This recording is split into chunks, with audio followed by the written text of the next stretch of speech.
Speaking of They're So Cute, what was your impression of the Wham documentary? I really liked it. I thought it was extremely well done. And I have a pretty I'm pretty picky about music documentaries just because there's so many of them, and this is, basically what I watch. But I really liked it. I really liked the home movies were very sweet, and I think I like the narrative sort of reclaiming them as like, hey, this is pop music, but there's a lot more to it.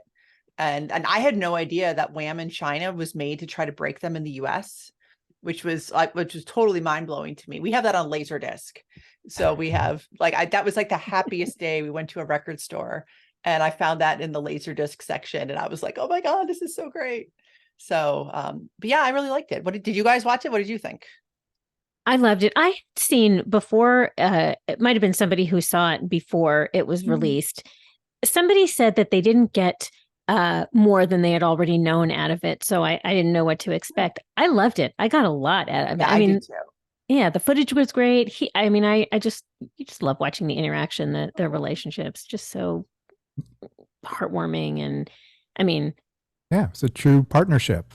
yeah. Yeah. Yeah, so that's what I think that's what you really want to see. A lot of times duos are, there's always one above the other, and you're like, well, why do we need an Oates, or why, what was the connection? Why is it there? And so this it was great to kind of see that, you know, and that Andrew knew like, oh, George Michael is super talented, and I will never reach those heights. Right. It's great.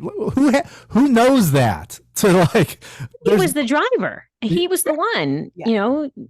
but yeah, but to know like I will never, I'm not capable of doing what this guy, my friend, is doing, and I'm going to step back and let him do what he needs to do.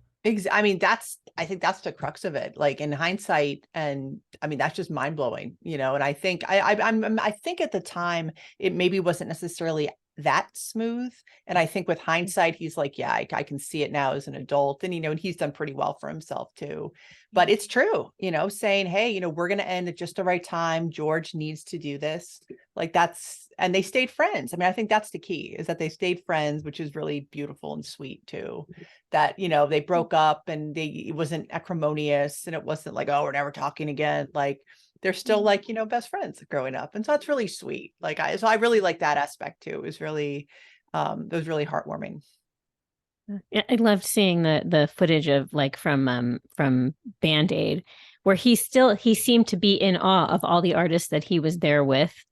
Absolutely. Just the Totally. look on his face, and it just miss him so much. I Yeah. wonder what he'd be doing. I think about the music and how he might have evolved, you know. Well, and like you think now, I feel like people are starting to recognize, oh, he was a real pop genius and he wrote these pop songs. Like it wasn't just some manufactured thing. He was writing them, he was producing them. And, I think the Rock Hall induction definitely, was a nod to that.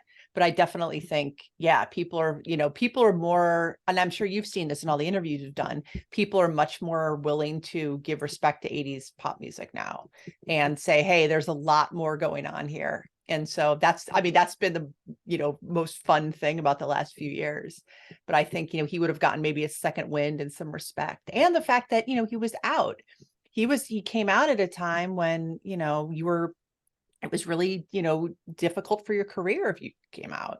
And so I think he would have probably been a lot more respected too. I mean, like, look at Freddie Mercury. Freddie Mercury is like a hero to kids. And so I feel like George would have gotten his respect too as a queer artist and a queer pop icon, who was really kind of a trailblazer, one of the trailblazers. Yeah.